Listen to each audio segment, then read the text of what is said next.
Hello and thanks for checking out ChartGuys.com. We're proud to be one of the most successful technical analysis communities online, teaching you the skills to become a more confident, effective, and informed trader. Join our community of hundreds of analysts worldwide working together to learn the charts, generate profit, and achieve financial independence. For access to daily live chart analysis and market coverage, a thriving chat community, along with dozens of hours of exclusive educational materials. We look forward to seeing you. Let's check out some charts.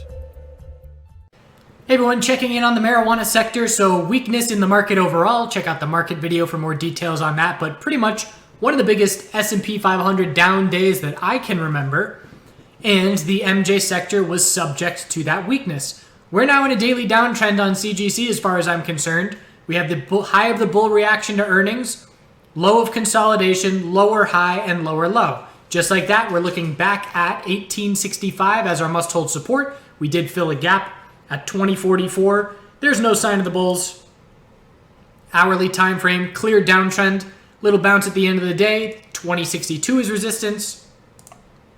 What about Bernie Sanders? He's pulling ahead. Isn't that bullish for the MJ sector? Yes, it's definitely bullish, but the market is not going to be pricing in something 9 months down the road until we get closer, in my opinion.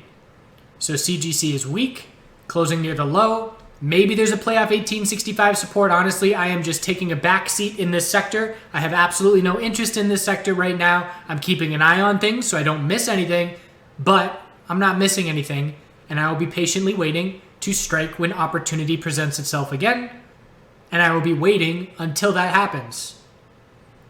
So, on any bounce, when we change the hourly trend, we know anything under 23.23, which is a 15% bounce, is just a daily lower high. So again, not going to miss anything unless there's massive news, surprise out of left field.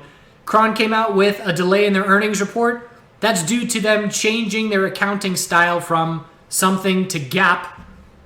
And don't tell my accounting 101 professor from college, but I don't remember what that means. And I don't care what it means, but that's the reason for the delay. The market did not like that whatsoever. They took that as a very bearish sign. So obviously we had the market weakness overall, but magnified in a big way on Cron. And just like that, we're looking down at 604. Potential playoff of 604 tomorrow. If that's in play, the hourly RSI will be down in the teens and the low teens if 604 is in play tomorrow. So a potential bottom fishing playoff of $6, but otherwise, that's the lowest price that we've seen on Cron on this entire period of consolidation, and it'll be notable if we break $6 support. ACB, weakness, have to hold 143 for a daily higher low, so potential fishing play off of that support. But as we know, unless we change the daily trend, bulls prove absolutely nothing. We have to hold 143 and break 179 to change that trend.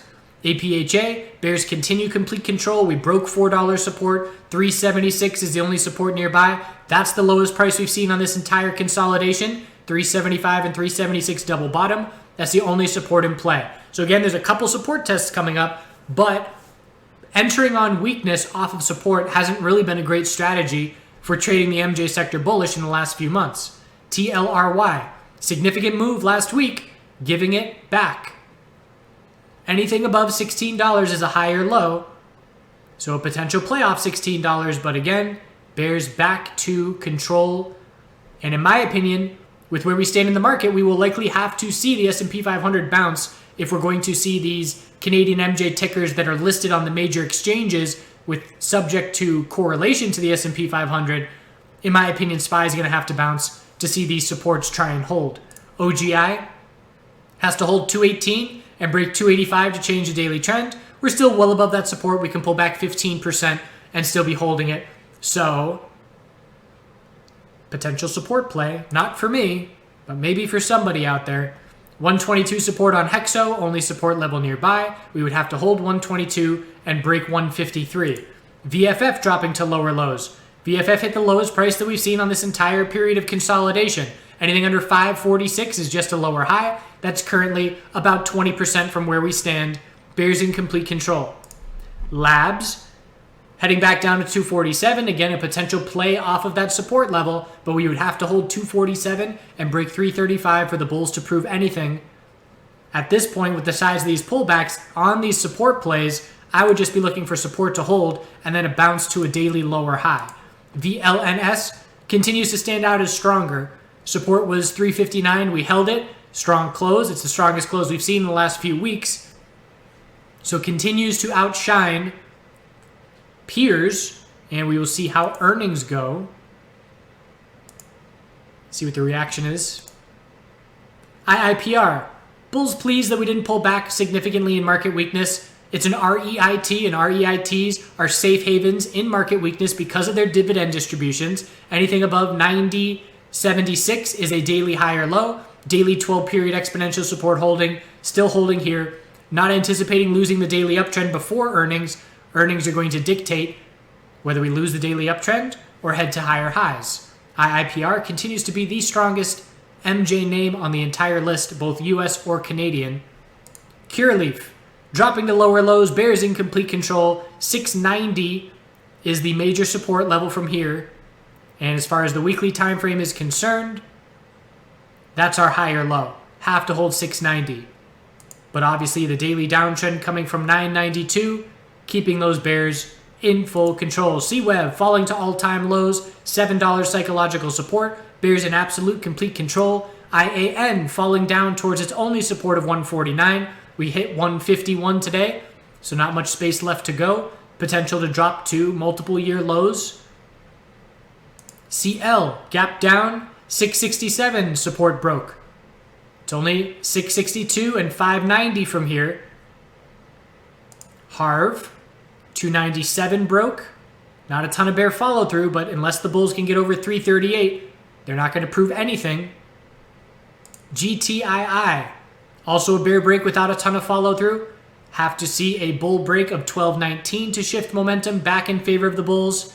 TRUL, just like that, is on the verge of breaking this month-long, multiple-month, 2-day equilibrium. We rejected from resistance just a couple days ago, and just like that, we're about to test support down at 1326. If it breaks, 1292 and 1206 are the next support levels, and the downtrend will resume. NBEV, uptrend. I haven't been paying attention to NBEV because number one, volume has been low, and number two, these upper wicks with one-day pump and dumps, this has follow-through. Big bull move, higher low, higher high, and we're looking for a higher low. Daily 12-period exponential will be a visual guide. Anything above 205 is a daily higher low, keeping that uptrend intact. Let's see if we get to hourly oversold conditions to form that higher low. We would have to drop down into the 220s for hourly RSI to start getting towards oversold. So flying through the technical analysis, because everybody is extremely bearish. Everybody's either testing their recent lows, which is the low of consolidation from the last year plus, or barely trying to hold on to a weekly uptrend. The S&P 500 is likely going to dictate when the sector bounces. But again, it's just a waiting game at this point, because trying to play these names bullish is not going well. So rather than beating my head against the wall and trying to make gains bullish, I'm done trading the sector as I have been most of 2020. Some trades here and there, but vast majority just sitting on the sidelines and patiently waiting, because I know there will be significant opportunities sometime within the next couple of years in the USMJ space. If Trump gets reelected, maybe we have to wait 5 years. Who knows? All I know is I am extremely confident that I'm going to make a lot of money in USMJ at some point in time. And I'm not going to give away money while I patiently wait for that point in time. So I appreciate you watching. Keep an eye on the S&P 500 bouncing. That's going to dictate whether or not these names, which are approaching support levels, can hold them or not. Hope you're well. Have a good rest of your day. So I converted my dining room into a grow room, because who needs a dining room these days? So I installed a light, and so far I'm starting peppers and celery and tomatillos and eggplants.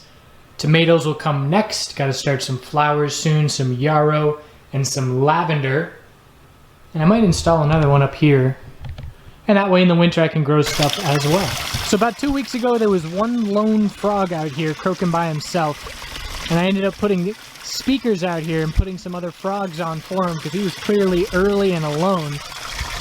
But he found somebody, because that is a big sack of frog eggs that will eventually turn into tadpoles in a couple weeks. And we'll see if they're able to survive in this moving water. Last year, I didn't see any tadpoles in here, but there were also chemicals in here last year, which I have stopped using. Some early flowers.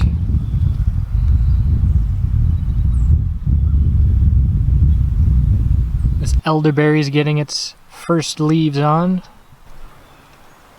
Shout out to TheChartGuys members Jungle Funk and Joshua, who came over and stayed for a week and helped me plant a bunch of these bulbs, so they're all coming up around the walkway. And we did this whole patch overlooking the pond as well, and some of these are starting to come up and flower really early.